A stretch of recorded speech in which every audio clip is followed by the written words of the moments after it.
Howdy, and welcome to another episode of Adult Onset Horsemanship. I'm your host, Daniel Dolphin.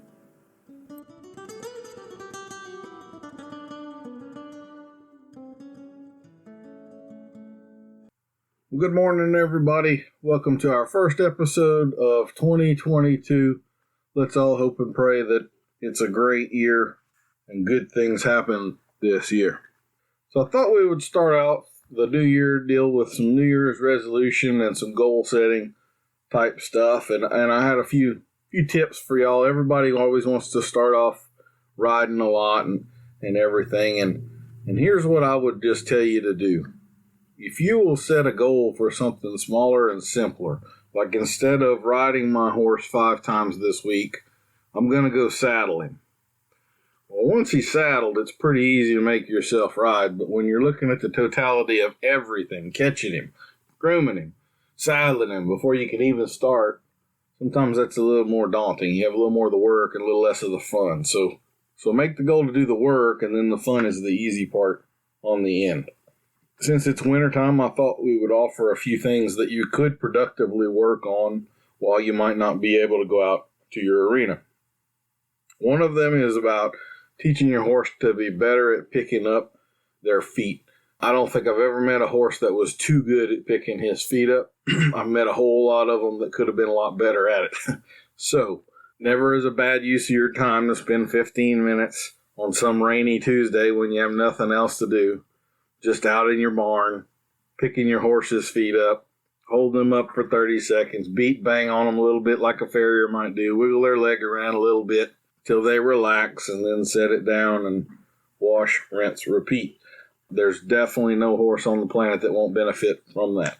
Another thing that would be really handy to do if you've never done before is teaching your horse to lead by the feet. We're going to do a few videos on that coming up for the YouTube channel. Leading by the feet is definitely one of the handiest things you can teach your horse to do. It'll really accident-proof them a lot. It definitely helps that whole balance of fight and flight and horse learning to control their emotions and think through things. And it makes them better about having their feet handled, gets a good start on things like ground time. It really touches a lot of different areas. Very handy thing to do. Another thing that you can do, we have a little video on this on YouTube, but is about working on true neck reining. Very few horses truly neck rein, meaning that if I move my hand to the left and touch a slack right rein to the horse's right side of his neck, that he will bend his nose to the left. Very few horses do that. Most of them tend to stay very straight if they're going to yield the shoulder and the front end. So that would be something you can do in the hallway of your barn, just walking back and forth, put the outside rein on the neck, inside rein, bump the nose a little bit. They anticipate before long, outside rein on the neck gets you a little bit of bend, and that's a step a lot of people miss when it comes to neck reining. One other little thing I might challenge you to do, particularly some of you that are at home and working with 1 or 2 horses, because admittedly I don't do this myself, is to start keeping a little bit of a journal. It doesn't have to be extensive, maybe just 2 or 3 sentences chronologically organizing what you did today. We started off like this, the weather was like this, the horse was not with me at first, I did X, Y, and Z, and they got with me, and boom, boom, boom, we worked on this. It really can be handy 6 months, a year down the road to go back and read that stuff, especially when you get to those plateaus. One of the really difficult things to get people to do is take that 30,000-foot view of their horse. The owners with 1 or 2 horses really tend to get a little more focused on the tree and a little less focused on the forest. And when you keep that journal and you go back and read it, sometimes there are going to be patterns that show up that you didn't really consciously recognize in the moment. And also when you hit that plateau, you might realize that, yeah, we have been stuck at this for a little while, but look at what we were doing 6 months ago. That stuff's not that hadn't been a problem in a while. I didn't realize that we really had made this much progress. All of a sudden, it doesn't seem as daunting, or like I say, with the pattern showing up, you might recognize that there's something that's going on that you've changed, and maybe the plateau is the result of that change and you need to go back to doing it. A lot of times people get a little bored with the thing that is really working and they wind up wandering away from it, not really realizing they've done it, and they just need to be reminded to go back to what was working a while ago. So there's a few tips for your New Year's resolutions, goals, and so forth. So best of luck. Feel free to send me a comment or something. Let me know how things are going or if you run into some problems. Helping people with horses is what I do. And I guess I should say this at the beginning. Each first Monday of the month is always going to be a Q&A podcast with just me. The way that I get those patterns is through my Facebook group, which is called Bits, Spurs, and Good Sense. So if you're listening to this and you're not a member of that, ask to join. And that's where I take the Q&A, and the questions generally come from a post in there. All right, now I didn't have to get any new questions. I had enough from last month that I didn't get to, that we're just going to start with those. And the first is on a very old topic, nurture versus nature. So this is basically the question of which is the stronger pull on the horse's genetic component or the environment in which the horse is raised. I'm going to tell you that I have no idea which is stronger, and there's no way that we're going to ever set up an experiment that will prove that, because the variables are too impossible to control on the environment side. But they're both very important, is the real answer there. I do think that people oftentimes undervalue genetics, or at least particularly the people that are new into the horse business. I can tell you that in my lifetime, in the cutting horse bloodlines that we deal with, I've seen that firsthand. We've had multiple influential sires, some of whom my career started on the tail of theirs, and then we've got their sons, grandsons, and so forth that have moved forward. So on the genetic side, like I'll give an example here. There was one old cutting horse mare that I'll bet I started 10 of her colts. They all bucked. And I don't mean that they all bucked a little bit. I mean they were all deadgum rank. I did not look forward to the day that next year's colt was going to be dropped off and I'd have to put that thing in a round pen. That first 2 weeks, maybe 2 months, was going to be pretty unpleasant. 3 of them were ungodly bad. They were really, really rank. That mare was raised by some people that had quite a few well-bred brood mares. They raised other babies all in the same paddock, same pen, same sires. Most of the time they would breed to all their mares to this sire this year and maybe do that 2 or 3 years and then a different sire. So this mare's genetics was really the only outlier, and the rest of their colts weren't anything abnormal that you wouldn't expect. So the genetics was the cause of the bucking. And believe me, like year 3, I'm starting to know this colt's probably going to be tough, and I'm throwing everything but the kitchen sink at it to try to not have to go through all these bronc rides. And by year 5, I'm just resigned to the fact that we're going to have all these bronc rides. So like a lot of the cutting horse sires that have come along and really improved the breed, I would say starting with Highbrow Cat, the big change there wasn't so much in athleticism or cowiness, it was in obedience and trainability. And so the newer sires, that tends to be the thing. The older horses, the little peppies in particular, those things that buck you off when they were 25 years old, they were not a lot of fun to be around. They were cowboy kind of horses. The smart little Lenas could be pretty tough when you go to start them on a cow. The generational improvements are pretty incredible, especially considering that just my lifetime is only, 5 or 6 horse generations, something like that. So I do think the environment's important, but there is a genetic component there that you are never going to override. It absolutely exists. Don't undervalue it or ignore it. Now, on the nurture side, we have the same sort of thing. I've seen horses that had, one bad thing happen, a trailer accident or something like that, and, that horse has a fear or a phobia that stays with them for years. So we definitely want to keep things as nurturing as possible. I want to expose my horses to things. One of the topics that's kind of a perennial one is fireworks this time of year, New Year's Eve and all. I normally have 30-ish horses, 25 to 30 horses hanging around. Most of those are turned loose in a pasture. Right now it's about a 45-acre pasture. So the opportunity for them to start a little stampede and run around and go nuts is pretty high. I don't ever have that problem at all. And a lot of that is because we do expose the horses to things. We shoot guns around here. We do lots of things that could potentially be scary to them, but because of the way we handle them, they become desensitizing. And then, I don't lose any sleep over fireworks. I don't have a single concern than any horse here.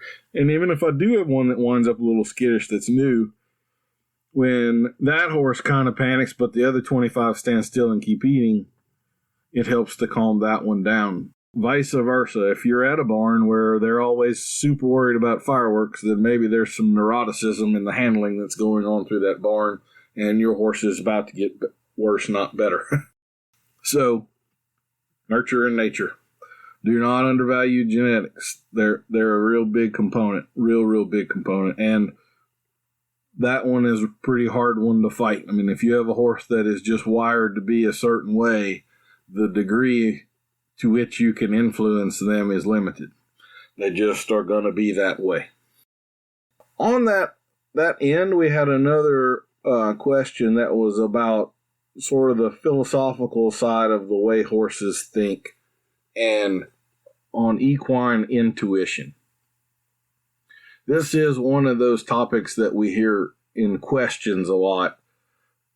People will say, my horse was really hard to catch today. He didn't want to be ridden. Or I was riding and we get to this spooky spot and my horse decides to be an idiot all of a sudden. And those sorts of things. Horses, if we think of the brain in sort of layers, the most primitive part of that, what we might call the reptile brain, basically the brain stem. This is a part that all animals have. It's basically the termination of the spinal cord. So if you have a central nervous system, you have one. The next layer out is where things get a little bit more complex, and that would be the cortex. And that's where we have the limbic system and a lot of the emotional, the amygdala and those types of things that are regulating the fight or flight, the food drive, the sex drive, prey drive in dogs and so forth. And these are all things that are outside of conscious control. And then on the outer layer of the brain, again, this is oversimplified a bit, but we would have what's called the neocortex. And in horses, that layer is like thin as a sheet of paper. It's in ratio wise, it's far and away smaller than the cortex and the limbic system and the emotional side of their brain. So a horse's ability to actually think or to plan or to think of future occurrences is extremely limited. It's practically non-existent when compared to people. But the emotional side of their brain is massive ratio-wise. It's like a 9-to-1 thing. And that's the battle we're always fighting with our horses, is to get them out of the emotional side and into the thinking side. But we do need to always remember ourselves that the thinking side is very, very, very limited and small in a horse. And so, a horse never plans to be hard to catch. A horse may be reminded of something on an emotional level, like think of it more of as a bad taste in their mouth. They see you coming with a halter and it pricks up a feeling that is not a pleasant feeling. It drives them away, and thus he's hard to catch today. And that's really more what's going on. The horse never has that as a plan. It's never a conscious thought on their part.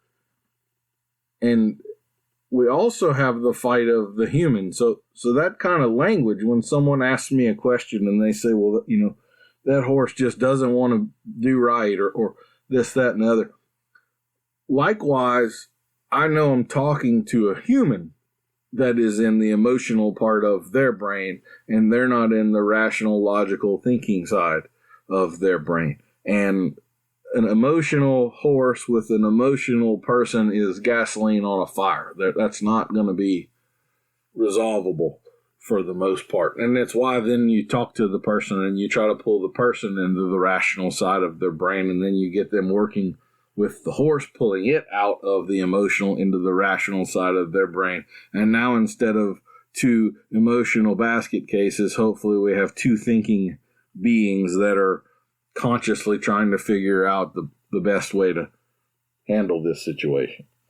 So that's kind of what I wanted to touch on is horses are very much feelers. They're real intuitive. It's part of where the magic can come from.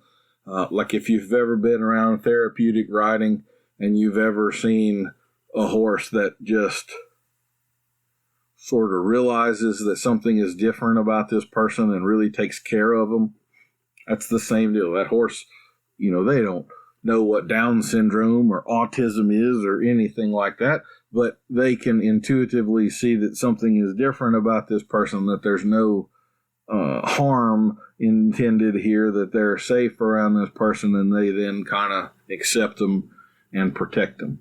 So always be conscious of that with your horse, and knowing that they are that emotional should help you to not become emotional yourself. To me, all of the bad things happen when we get too emotional. Some of the really good things happen when we get emotional too, but that's one of those paths that can lead us to not being realistic about what is going on and get us into dangerous spots and allow tempers to flare. Like, you love your spouse, but you probably hate no one on this planet more than you hate your spouse too, right? It's that sort of a thing.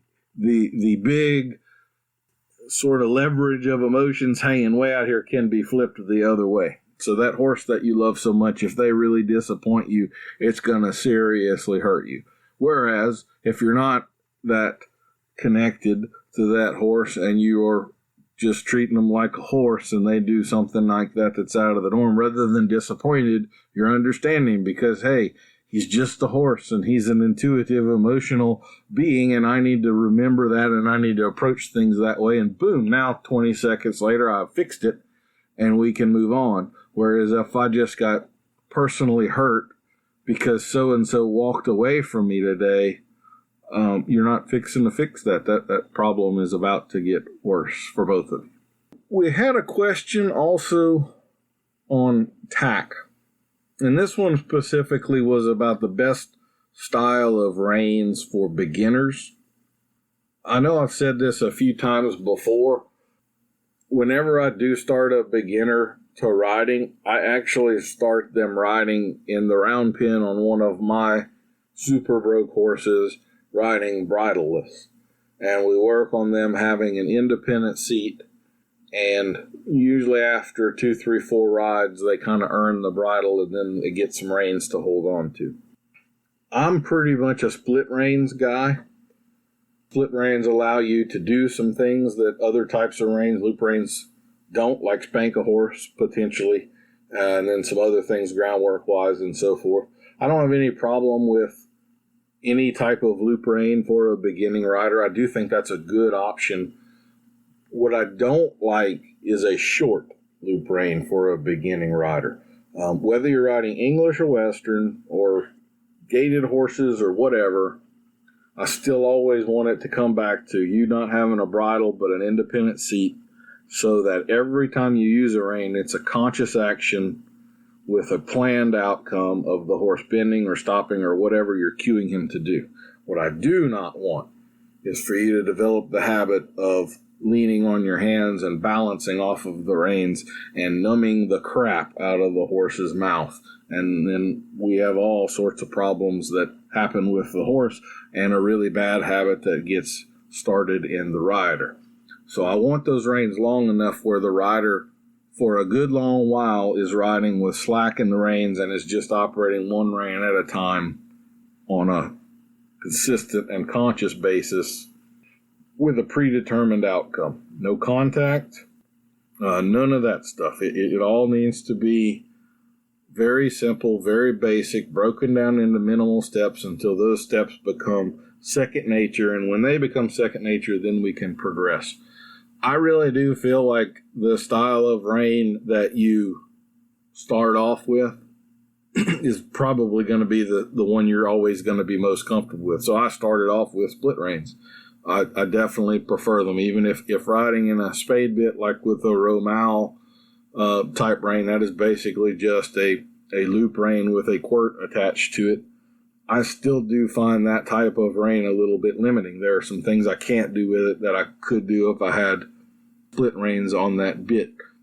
So it makes me think and be a little bit more conscious because I have to be planning a little bit more as to what I'm going to do here because I am a little bit more limited as to some of the little tricks and things I have with split reins. I don't think there's a right or a wrong there. I just do think that the big thing, no matter what rein you've got, is to not become over dependent upon it. All right, it's time for our sponsor of this episode, and we've got a brand new one. This episode is sponsored by Barefoot Dashboard Covers. If you've got a passenger in your ride who refuses to help drive and insists on putting their bare feet up on the dashboard, Barefoot Dashboard Covers may be for you. You'd think these are for cleanliness and to keep your dashboard smudge-free, wouldn't you? Nope, we're problem solvers. Each Barefoot Dashboard cover is pre-charged with over 18 volts and 1,200 amps of positive punishment. Teach that rude passenger to keep them the hell off your dashboard with Barefoot Dashboard Covers. Shockingly effective. All right, I like that one. That sounds promising, I think. Okay, I did pick some topics that are thematically connected here, and since we're in the realm of tack, we had a couple of other questions, and I mostly talk about bits. I had a couple of questions about side pulls and saddle pads and some other things. So, a lot of people may not know what a side pull is. A side pull is a type of headstall where there's going to be a band of some kind. It could be made of multiple materials. Probably most of them are made out of old lariat type ropes. I've got one that I like quite a bit that actually has a steel cable with braid over the top of it. That has a lot of feel. I know a lot of people would cringe when they think of a cable, but that thing really does have quite a bit of feel to it. And the difference between like a side pull and a hackamore is that rather than the reins attaching at the bottom underneath the jaw, the reins on a side pull attach on the side. So there may be rings tied in or welded on or affixed in some way where you attach your reins, and it's going to be more like a snaffle. Your reins will attach on the side of the horse's face, kind of like they would to a snaffle.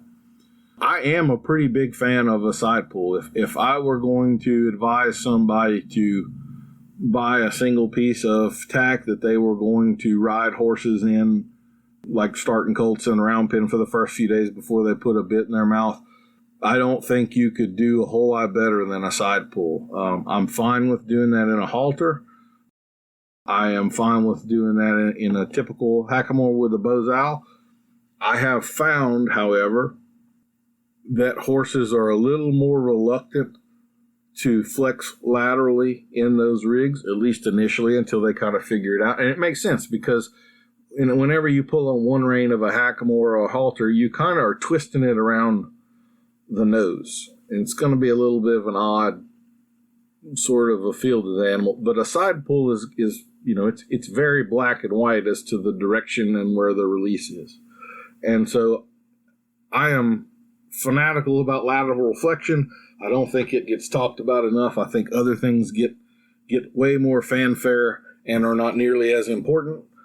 And I don't think most people take lateral flexion to the degree that they should. And so I am a big fan of all things that are super lateral mechanically. And so I think a side pull is a fantastic thing to ride a horse in when you're starting them. I certainly think you could go further than that. I had one particular horse when I was training in Mississippi that was a stallion. Again, the nurture nature thing. He was out of an old mare that was a pretty tough old mare, and he was a pretty tough little stallion. He was definitely the rank one of the bunch there. And I didn't get along with him real well in a bit, and wound up riding him about 2 months on cattle in the side pull, and that was the ticket for that particular horse. Now, hackamores, riding in a halter, I think those things are perfectly fine. I've started tons of horses in a halter, done some hackamore stuff too, not as much, but they tend to give you a little different feel on a horse, and they tend to not make things as lateral. So because of the way they attach under the chin, hackamore tends to help a horse flex a lot in a pole. That's where mechanically it's really working. So a typical posture for a hackamore horse would be a little higher headset. In other words, raised pole would be a few degrees higher above the withers than a normal posture, and very readily breaking at the pole.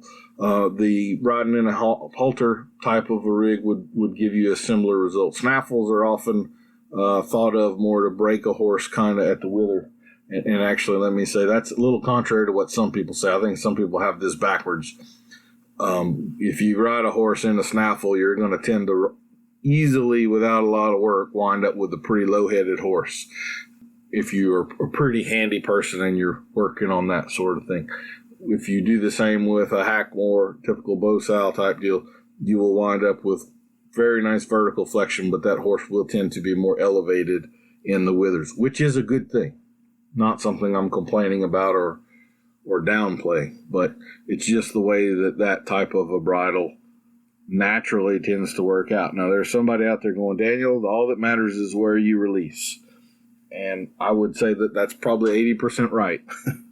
But there is kind of the nature-nurture thing, right? There is a natural thing that this particular mechanical device tends toward, and that's the tendency of them, all other things being equal.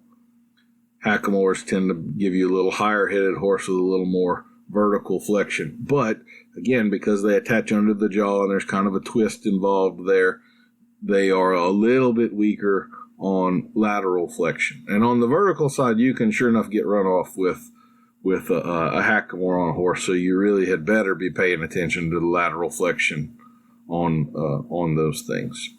All right. Saddle pads was one of the other things that was brought up. I have pretty much for my whole career been a really big fan of a very simple and basic 1-inch thick felt pad. I have had really probably not that many. I tend to have them in sets of 4, and I think I'm on my 3rd generation. They've all been from different companies. They last for years and years and years. God only knows how many hours of saddle time those things have on them before they're worn out. I have never put white spots on a horse's withers or anything like that. I think for 99% of you, that is the way to go. I know there are some newer neoprene type stuff. Those things tend to be really hot. Might not be a bad problem if you're a lot further up north than I am, but I want breathable stuff down here in the heat. There are some pads that have gotten quite expensive and now have, what the hell, I'm just going to say this. I very seldom name tack, but I've got a pad that's a roping pad by Todd Sloan deal, and it was like $150, and it's a felt pad. And I will say I've been riding it for years. It's been a perfectly serviceable pad, but it's not a damn bit better than any of the $50 felt pads that I've got. So as far as value goes, I don't know who Todd Sloan is, but I hope they paid you a lot for the endorsement, because they sure charge a lot more for the pads with your name on them. There are some other types, wool felt and like diamond wool pads are really good pads. That's what I'm riding right now, and I don't think you can do much better. But some of the other stuff where you have some shims and things like that, I could see paying a little more for that. But But just to be honest, for most of these pads out there, I don't think you get anything extra for all the extra money they tend to charge. I think that's one of those gimmick worlds where let the buyer beware, in my opinion at least. So the 1-inch thick felt pads have been great for me. Maybe you need a 3/4, that's a little more involved into your particular saddle and your particular horse. But I don't think a saddle pad needs to be complex to be very functional and very high quality. The next topic we've got to talk about is straightness and lateral flexion. And this isn't really a question. This is more a few things that I've seen recently that just put a little burr under my saddle. What is straightness? So to me, I'm always thinking of my horse's feet, and I'm always kind of picturing my horse like a drone looking down on me when I'm riding. And so pretty much all of the time, our horse is going to have a strong side and a weak side. When we're on a lead, we've got a bend going one way, or we should. So one side's concave and one side is convex. One side is stretched and one side is contracted. Anytime we're on a circle, that is true. To me, all straightness means is that the horse's two sides are working equally to stay on the line that the rider has chosen. So a horse can be straight on a circle. In fact, a horse on a circle that isn't matching the arc of the circle, I would not call balanced. Now, in training, there's lots of times when I am purposefully over-flexing or counter-flexing a horse, and that's a bit of a different issue. But it really takes a lot of lateral flexion work to get a horse straight. I really find that a lot of people work on that backwards. So what do I mean by that? If, again, we're looking at the horse from the top and we're looking down, I am going to tend on green horses to start most of my work with the horse fairly bent. We're going to do lots and lots and lots of 6, 8, 10-foot circles, walking and trotting. We're going to do lots of 15-foot, 20-foot circles at the trot. And then we're going to lope some bigger circles, 60, 80, 120, whatever we have arena-wise. I am always looking at sort of that by degrees. So less control I have over a horse, probably the smaller, tighter I am making my circles in order to gain that control and to work on lateral flexion and softness and suppleness.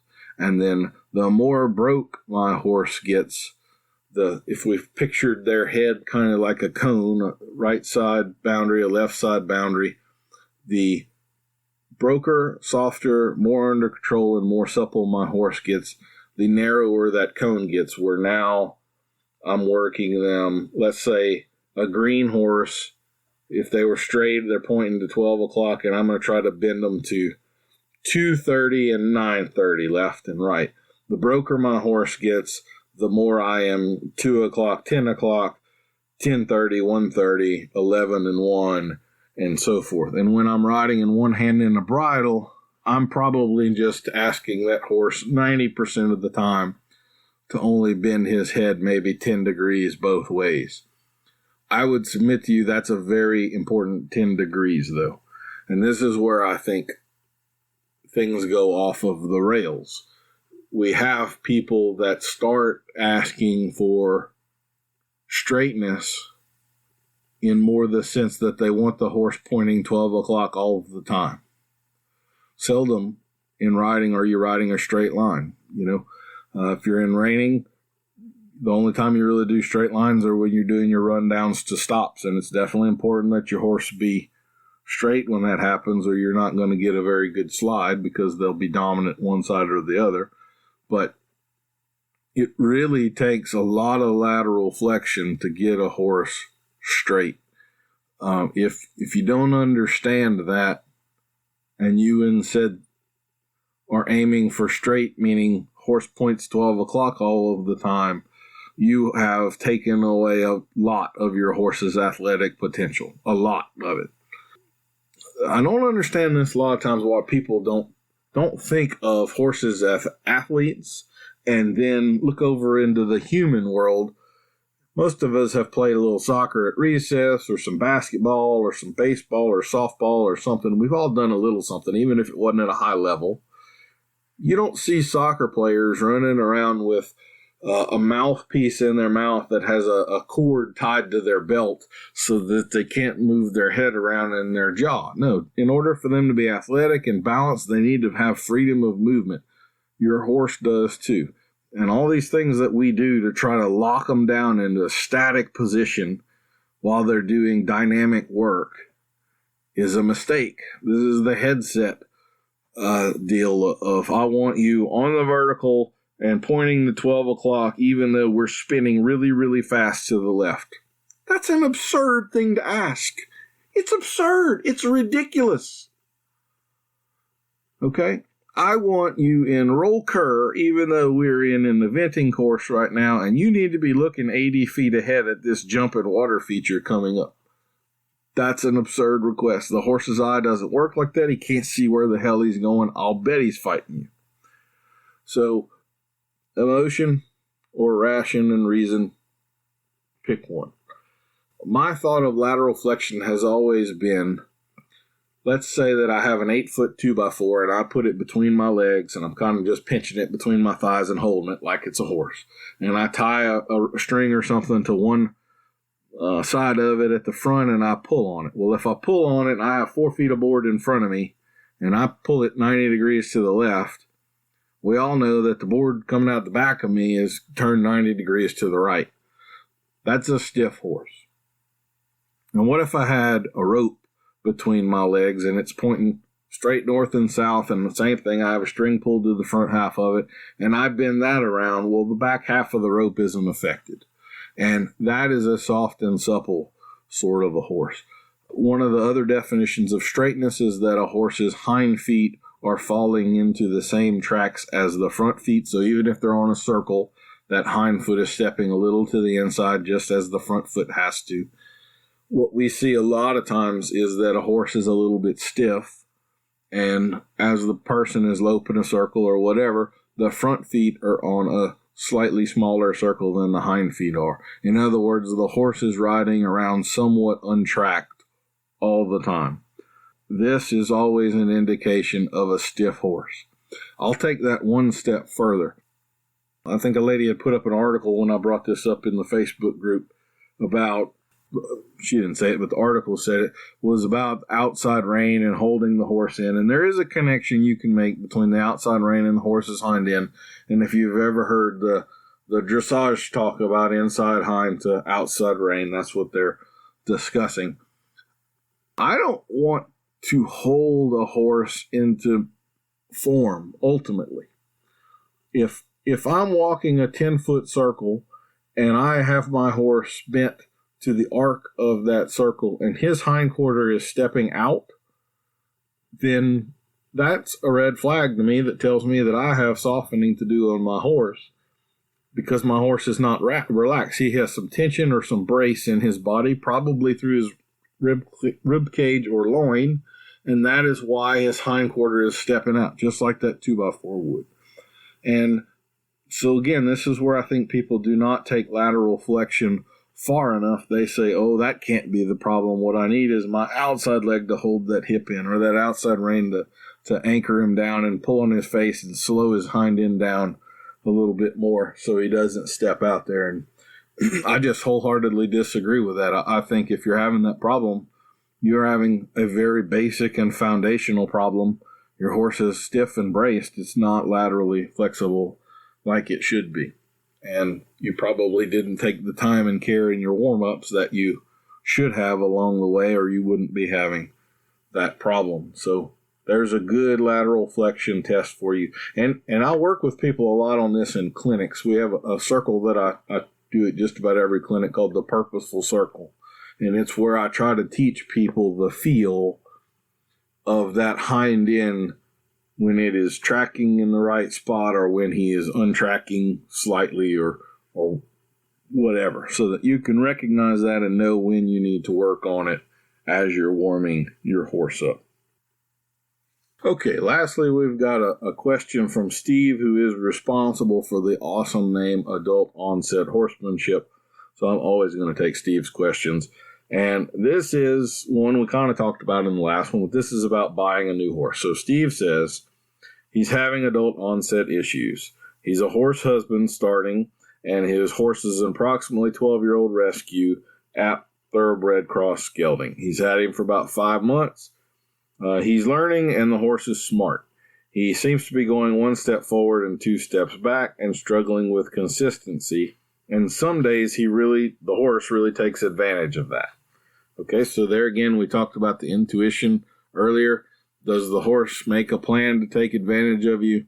The horse is not capable of making a plan to take advantage of you. So what that means is the horse probably sees an opening, and you probably don't have pecking order solved, and there's sort of a vacuum of leadership there, and whenever there's a vacuum, something gets sucked into it. So you probably aren't being a firm enough, consistent enough leader, and that leaves the vacuum, and so the horse says, well, if you're not going to lead, I am, and they step in there, or they get confused, frustrated, whatever. Don't feel like this is an accusation. This is where everyone starts. So all that is a road marker. It tells you are here. That's not me judging you. That's not me saying you're a moron or anything along those lines. It's where everyone starts. Okay, he also then asked, should he continue on trying to learn to be the alpha while struggling through timing and learning what to do? He says it's a frustrating but enjoyable journey, and he only has the opportunity to work with him a couple or a few times a week, and he's smart enough to take advantage of that when he's so inclined. Or it's been suggested that he send him to get 30 days of training so that he can learn his end with better manners out of him and then continue with his training on him after. Says that he is safe for trail riding in the desert, and maybe some fun gymkhana type of events are the ultimate goal. So it kind of depends. I mean, my biggest concern there is always safety, and I'm not actually seeing you ride the horse, so I don't know what that dynamic is like and how bad, for lack of a better word, how difficult he becomes, or how badly he is testing you. If he's doing something that could become dangerous, then I'd say sure, get some help, get a trainer to put 30 days on him and kind of soften him back up for you, where you don't have as big a fight ahead of you. But respect is one of those things that's not really transferable. Horses definitely can tell the difference between individual people, and he could respect me and be perfectly fine for me, and then the minute the rein gets handed off to you, he becomes a different animal because the dynamic between you and he is different. This is one of those things that we see a lot of times. It's why I hate riding 30-day colts, because 9 times out of 10, the people that want to come ride the horse don't know nearly enough to keep him at the level he's at, much less progress him. And things can snowball. That's like 20 rides. That's not a whole lot of installation of a good pattern. That's going to be breakable in short order or undoable. So I would advise, I'm glad that you used the word that you were working on your timing and things like that. That's really more where I would have you concentrate. I think people underutilize the walk. I got to say that, I'm getting nothing but more experienced. And I'm already pretty experienced. And the more experienced I get, the more walking I do. And that might seem counterintuitive, but I don't do near as much loping on young horses now as I used to. And that's not because I'm lazy. It's because I now see how much I can actually get done at the walk and how much I'm skipping if I haven't spent that time. And likewise, the trot. I probably trot more than I do anything else. But there's a whole lot of stuff you can do developing your timing and your feel for a horse at the walk. So you don't have to be going fast. You don't have to be running around and slamming them into the ground and spinning them around this way. And particularly if you don't have a good feel for the horse, that's probably just going to exacerbate things and make them worse. If you're not under control going slow, then going faster is generally not the direction for you. So without a little more to go on there, Steve, I don't know more specifically what direction I would point you in, I would say part of what you mentioned there was that it was inconsistent and some days are better and some days are worse. This is one of the things that I really want everybody to hear. That's normal. Horses are like that for me too. Progress is not a straight inclining line. It is peaks and valleys, ups and downs. Every training cycles is one of those things that's part of the 30,000 foot view and the keeping the journal of your rides. But you got a 365 day calendar year in front of you.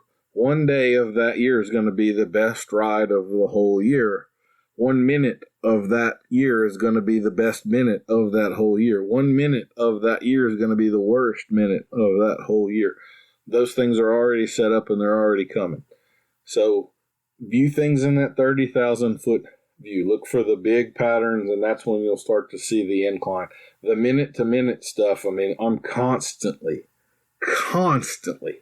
having to back up and do a little lateral flexion drill to soften this horse up that got a little stiff or a little braced or a little scared or a little fast or a little whatever.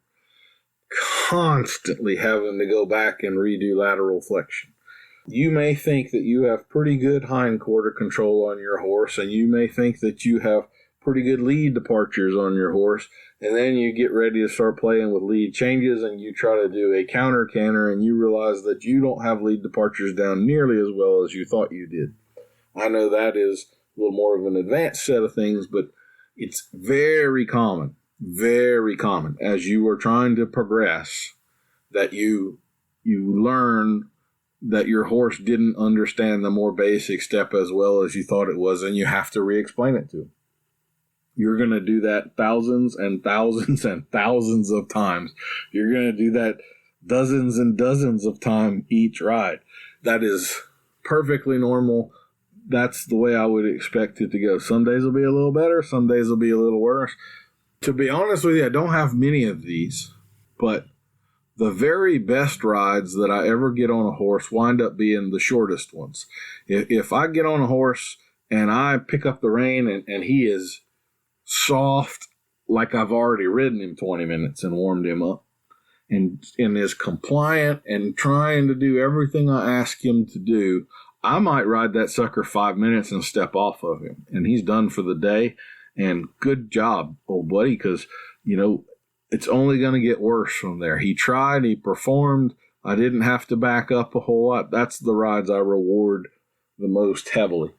So if you see me doing a lot to a horse, those tend to be the bad rides, and they tend to be the rides where the foundational stuff is becoming ignored, or there's an emotional challenge, a leadership challenge, something is going wrong with the horse, and we're having to back up to the foundational stuff and get that sort of implanted back in there and get the respect back and the softness and all of that. Some days you're going to ride your horse and you're going to work very, very hard for him to be half as good as he was yesterday. That just is a reality. Again, know that that's coming. There's a ride you're going to have this year that will fit. It's coming right now. It's coming for you. So don't get emotional about it when it happens. Recognize that that's a normal part of the process. It's like a couple getting married and thinking they're not going to fight. Oh no, you're fixing to fight, and you're fixing to fight a lot. That's normal. Not fighting that's the freaky couple, right? That's the ones that you worry about, because one of them is going to just kill the other one day. So one other little thing I thought I would talk about here. We talk about this in clinics a lot because there's a lot of opportunity for it because everybody winds up standing around it at one point or another. And this is the cue to relax. We're going to do a YouTube video on this coming up, and I actually wrote an article about it with pictures. I don't remember for what magazine, but that's been 2 or 3 years ago. If you want to search for it and look that up. But the cue to relax is a very simple but very powerful thing that I try to put on every horse. And if you are a beginner, this is one of those wonderful things that you can work on with your horse that will pay dividends for years and years to come. Basically, it's just this. anytime I'm sitting around on my horse and I'm in a situation where I know I'm just going to be sitting here for more than 30 seconds or a minute, I am going to consciously take my reins and put my hand down on the horse's neck and touch his neck. And that's my cue to relax. That's what it will become. Yours could be something different. I think that one makes a whole lot of sense. And while I'm thinking about it, I rode cutting horses, and that's also kind of the cue to go get that cow. And I've never had a horse that got this confused. They understand context and what's going on here. So if you are wondering about that, it's not going to be a problem. But I'm going to set up a lot of opportunities. A lot of times these are when we get our dopamine releases in our horse. We were working on trotting a circle, and we just got a really good circle. So I kind of go to neutral. I sit in the saddle a little bit. My horse gives me a stop, and I just pitch him all of the reins and put my hand down on his neck. This is one of the biggest mistakes that more novice horse people make, is they don't give their horse a long enough time to pause. We know fairly definitively now that when horses lick and chew, neurologically speaking, that's a release of dopamine in the brain. And that's a very good thing. That is our reinforcing feel-good chemical. That is when he just learned something. And so lots of times when we do that good maneuver or whatever, and we stop and we give our horse a pause to think on it, there are lots of horses that don't lick and chew for 15 to even 30 seconds in. And so this is one of those things where when people come for lessons, because we're going to stop and talk pretty regularly throughout the lesson, all of a sudden their horse is going to be licking and chewing like crazy. It's not because I'm just that great. It's because you finally left him alone long enough that he could lick and chew. And then he really started getting the dopamine and things really start coming along. So here's a challenge for you for the new year. Pause. Pause often, only when good things happen. Make him earn it, but then pause. Don't be in a hurry to go somewhere. Sit there at least 30 seconds to a minute. Put your hand down on his neck. That's a pattern. He will recognize that pattern, that when that hand goes down on my neck, good things happen. I'm going to get a shot of dopamine, and we're not going anywhere for a while. That horse is going to start becoming a statue. If you're having trouble getting stops out of your horse, if you start doing this and he recognizes that when we stop, we're actually going to stop, and I'm actually going to get a break, and he's not going to bend me around to the left again in just a minute or something like that, they'll start looking for the opportunity to stop. They will become a dadgum statue. And my rule with it is, as long as they don't move a foot, and let me even say here, like if they stopped in an awkward position and they just need to take a step to kind of stand up and balance themselves, that doesn't count. But if they're standing there balanced and they don't walk off to go somewhere, I keep my hand down. They can look left, they can look right, they can nicker at this other horse. I don't really care about any of that. That's his time to relax. As long as he doesn't go anywhere, he gets that time. If you think about training in the classical behavior modes, classical conditioning is the Pavlovian stuff, so the dog, the bell, and the saliva. This becomes that sort of a cue. So we talked about layers of the brain. If you set up this condition often enough, you got to do it consistently over a period of time, it will get to the point that it becomes a conditioned response, and you will literally be able to force your horse to relax. He won't be able to resist it. Just like the smell of grandma's banana bread makes you salivate. That is a physiological response you don't have conscious control over. So is relaxing. So is anxiety. So are all of these other patterns. When we walk in the paddock and he thinks bad things and now he's hard to catch, that's a conditioned response too. It's why it's not a plan. Okay, he didn't plan to be hard to catch today. You set up a set of conditions that cause the response bad enough that when he sees you come out with the halter, he gets anxiety. Now he's fearful. Now he doesn't want to be caught. It's not that he doesn't want to be caught. You conditioned him to not being caught. That's what happens there. So these types of things, conditioned responses and classical conditioning are difficult. I kind of view them. We have a video on this on YouTube too, but it's like holding a powerful water hose 4 feet back from the nozzle. You're spraying water in a general direction, but it's kind of flinging around and going a lot of different places too. It's not a laser pointer. So we can sometimes get unexpected or unwanted responses if we're not careful about that kind of stuff, which again, most of the problem horses I get, the horse that doesn't want to be caught, hard to catch, they're accidentally trained that way through this same mechanism. So this is us using it to our advantage, teaching a cue to relax, which becomes just as powerful as an accidental cue to be hard to be caught.